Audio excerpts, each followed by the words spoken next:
Dan mengukur diri kita, ini lebih banyak iblisnya, lebih terpengaruh oleh iblis, apa nilai kemanusiaan dalam diri kita adalah dengan kemarahan.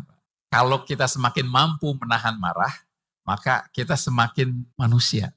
Ketika Allah diprotes oleh malaikat atau ditanya oleh malaikat, kenapa engkau menciptakan manusia? Allah kemudian menunjukkan siapa manusia, betapa manusia punya kelebihan. Nabi Adam ketika melakukan kesalahan, apa yang dia lakukan? Ketika ada yang negor, Pak, Allah negor, kamu melakukan kesalahan.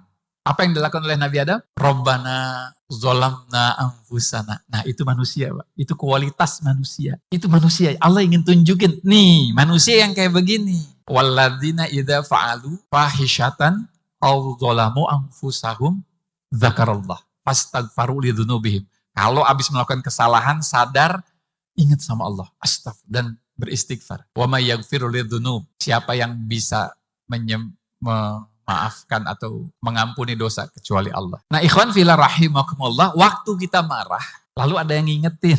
Misalnya nih Pak ya, Bu, kita ngeluarin kata-kata jelek lagi ngobrol misalnya, atau lagi bikin status di mana, Instagram, di FB, di WA gitu.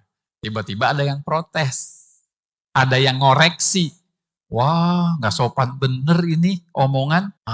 Pak, untuk mengukur kita ini lebih berkualitas iblis atau manusia adalah biasanya kalau iblis, waktu Allah menunjukkan tipologi iblis tuh, ketika ditegur sama Allah, dia ngegoda Nabi Adam, apa yang iblis lakukan? Membantah. Malah, ya udah kalau begitu, saya akan sesatkan hamba-hambamu. Itu iblis tuh begitu. Begitu dikasih tahu, bukannya sadar, tapi malah menambah kesalahan. Kita lagi diskusi nih, masalah apakah, lalu ada yang kritik. Lalu kita marah sama yang kritik kita. Malah kita menyebut namanya, menghinakan dirinya misalnya begitu. Dalam dialog antara Allah, iblis, dan manusia, di situ kita bisa mengukur siapa diri kita. Yang dialog itu menjadi cerminan, menjadi pelajaran. Allah negor iblis, Allah negor Nabi Adam. Lihat cara respon yang muncul dari dua makhluk ini. Kalau kita manusia beneran, manusia sempurna, dalam Al-Quran disebut khairun nas. Dalam Al-Quran juga wattini wazzaitun waturi sinina wa hadzal baladil fi ahsani taqwim.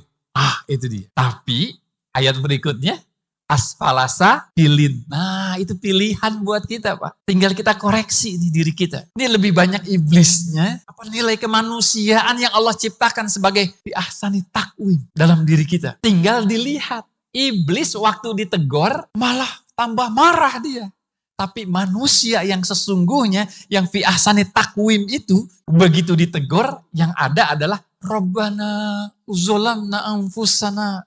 Ya Allah, hamba telah menzolimi diri sendiri. Kalau engkau tidak merahmati dan mengampuni, maka hamba jadi orang yang merugi. Artinya sadar, terima kasih, bersyukur ditegur. Kalau enggak ditegur, semakin dalam kesalahan kita.